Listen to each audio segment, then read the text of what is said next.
From bizarre new skincare and weird social media filters to trendy plastic surgery, it can be hard to keep up with the do's and don'ts of cosmetic work. But luckily, we have our favorite holistic plastic surgeon here to help us break it down. Please welcome back to the show. We love him, Dr. Tony Youn. Yes,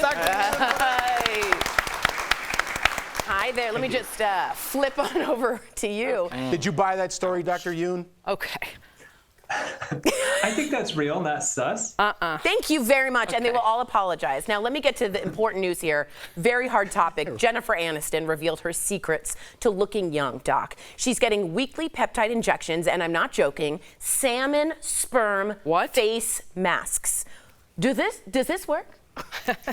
Yeah, so this sperm is safe to put on your face.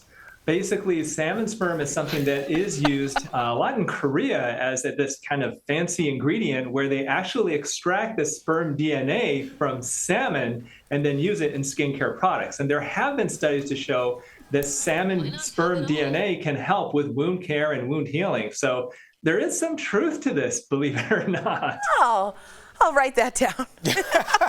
Oh, wow. It must work. Okay, so we got to talk about my girl, Charlize Theron. Clap back at haters who said she got a bad facelift. What? She said she's just simply aging. So I got to ask you, Doc, what do you think? Why are people saying she's had work done? I love her. What's up? I know. I think anytime you have somebody who's older than 30 who may have been on the spotlight for a little while, they come back and they look great, or maybe the opposite, they look a little aged, then people just jump on top of them and assume that they've had all this work done. I have taken a look at photos of her. I've had tabloids ask me to take a look, and I just think she looks great. I think she's naturally aging well. I mean, she's taking great care of her skin, maybe laser treatments, chemical peels, maybe a touch of Botox, but no facelift. I agree. That's crazy. It's real, not sus. It's real. Follow Dr. Youn. You'll see what we're talking about. All right. So I have to ask about this weird TikTok filter that's trending. It shows your Canthal Tilt. And people say this shows how attractive you are overall. Whoa. What is a Canthal Tilt? And does this really determine your attractiveness? So the Canthal Tilt is the angle that your eye takes from the inner portion to the outer portion. And if that is an upward angle, then you have a positive Canthal Tilt. If it's a downward angle, then it's negative. Now, a celebrity with, let's say, a good upward tilt would be Bella Hadid. And so people say, if you've got a negative angle, then they say you're unattractive. But there are people who are very attractive with negative angles. Take, let's say, Maggie Gyllenhaal, for example, Emilia Clarke. Both of them have fairly negative angles, but they are just gorgeous, Hollywood actors. Dr. Youn, I feel like Marilyn Monroe had a negative tilt. Oh, that's a great point. Those like Bambi eyes were negative tilt. Yeah, I think it depends on just how negative it is. There are surgeries that will actually called a canthopexy, where you can elevate and increase that tilt. Whoa. This is just another crazy thing on TikTok that it's best for people to probably ignore. Okay, all right, ignore it, peeps.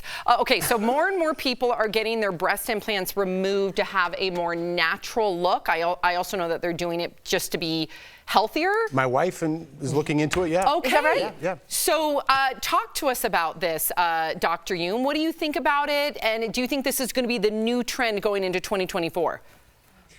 Yeah, the last 2 years, I've taken out more implants than I have probably in the 5 years before that. Whoa. And there's two reasons. I think, number one, there are people who just have aged out, like they don't want their implants anymore.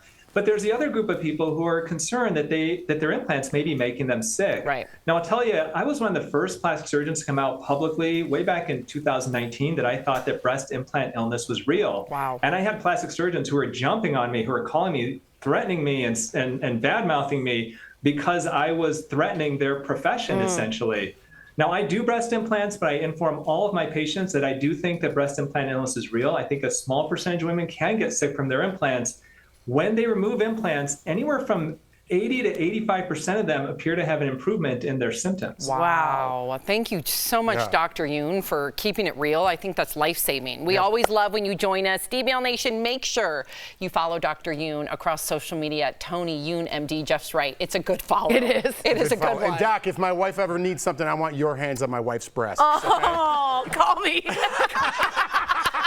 Thank you.